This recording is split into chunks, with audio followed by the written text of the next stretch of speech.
Hello. Good afternoon, everyone. Wala ako ka-prepare kay bagulang ko na labot kay Minilaktan kami. Sa environmental,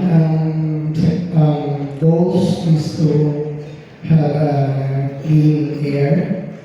Objectives is to reduce air pollution by 25% in the barangay. Programming.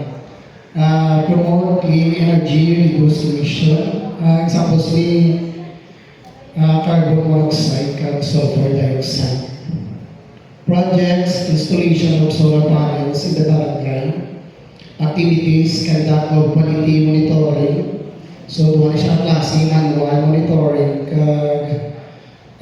automated monitoring. Sa legislation is prohibited Act of 2022, Pollution and Habitat Destruction. Alright, sige. So, masyado kadaan po. Very scientific. But then again, mabagsak for Barangay 41. Sige, sir. Kaya, ano na sir, mga PPA po since naman,